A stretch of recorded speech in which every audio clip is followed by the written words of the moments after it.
Hey guys, Harry here with a little bit of a trowel update review on the 9-inch W.rose. This is a narrow London. This is the trowel I've been using for the last month or so, and I'm just going to go over a few things converting from like a 10-inch to a 9-inch. I've been using a 10 for the last year, and this 9-inch is the first sort of 9-inch blade I've used. I don't really have any worn down trowels to this size, and just sort of go over a few things that people might want to know about when you go down to using a small trowel. So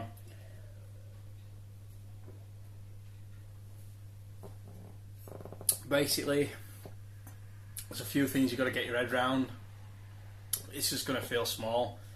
It's going to feel small no matter how you paint it, how you spin it. When you first use it, you think, oh, is this a bit small? And you've got to get that out of your head straight away and adapt to using it. You can lay I've laid as many bricks with a 9 inches as I have a 10. Your handle, thank you. You have an easier day. You can work your way through gobbo easier on the board. Nothing feels a strain. The manoeuvrability with the trowel is a lot better.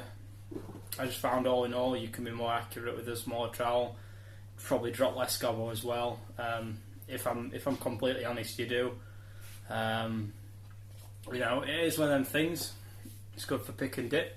You see me using pick and dip. The gear I'm laying at the moment don't really allow me to do like a one brick at a time pick and dip, so I've just been long spreading with this. But I've spread for like 1.5, 440 blocks, 3 bricks. Easily with a 9-inch blade. So even if you're long bedding with traditional, you can still lay very fast. I just don't see any point anymore using a big blade. I've laid 250 blocks in a day, maybe a bit more with this. I've laid 700 bricks with this in a day easily.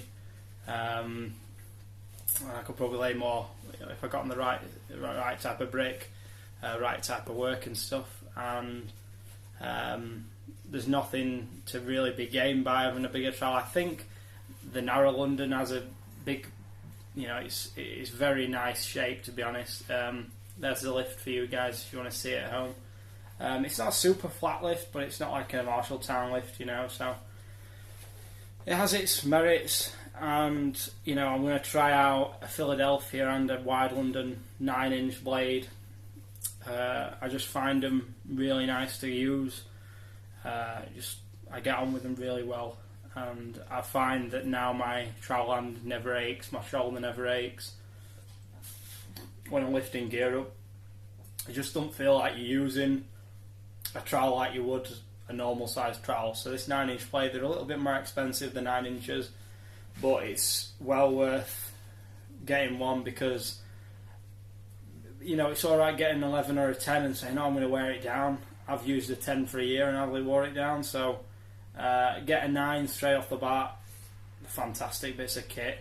If you're happy with the amount of gear you're laying at the moment with your current trowel, get a smaller one, you'll probably lay a bit more. Even if you don't lay any more, you'll have an easier day. I just don't see a reason anymore why any bricklayer would want anything bigger than a 9-inch. You don't even need it when you're on footings. I've laid a super big footing blocks with a wide trowel. I could probably lay them easily with this, and I just find you utilise the real estate on your trowel a lot better than a big blade. So yeah, that's my take on it. I find it fantastic to use. I find it really good to use. So, W.rose is the only company I know of that do a 9-inch blade as standard, off the shelf. So, if you want to make a pick and dip trowel a bit like I did, even though I fucked mine up, cut down an old Marshalltown or cut down an old, an old whatever, an old Tyzac and have a go. But I think these trowels are quality as they come, and I'm going to try a wider version for a bit more blade, a bit of a bigger blade. Even though it's 9-inch, it'll be wider, so there's more blade there. But I think this narrow London's probably the smallest trowel you can get. and it's fantastic. You know, great for beginners, great for advanced, great for intermediate, anyone, masters out there. I really recommend this trowel. It's great for just perping the brick as well. If you know you like to put the brick perp on the front, the perp on the back, so much easier with a small blade. I think it's just something people need to get out their head. You know, what are you going to do with this? Oh, look how light that is. I've heard that so many times with bricklayers. Oh, feel how light that is. Yeah, it's fucking light, and you know you'll probably get more work done with it. So just get out your head, bigger's better, and you know, I think 9-inch needs to be the standard. So anyway, guys, thanks for watching. I'm going to have a few more cans, and I'll see you guys in a few days with another video. I was off sick for a couple of days last week. I'm completely back to normal now. As you can see, my face is completely ridden of that rash I had. I tell you what, you know, I've never had a rash before, and it was terrible. My whole face burned. I had it all over my hands, my face, and I'm just glad to be rid of that. So I managed to work with burning hands and feet and face for like a week, so I worked through most of it, but I'm glad to be feeling better. So I'm gonna show you guys probably some footage.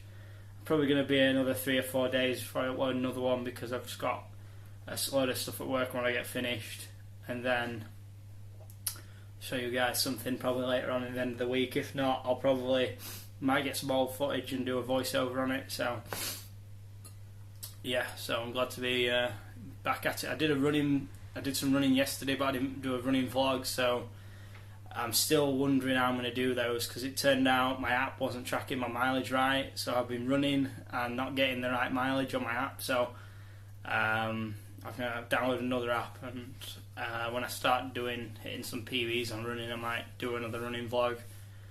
So yeah, alright guys, thanks for watching. I'll see you in the next video.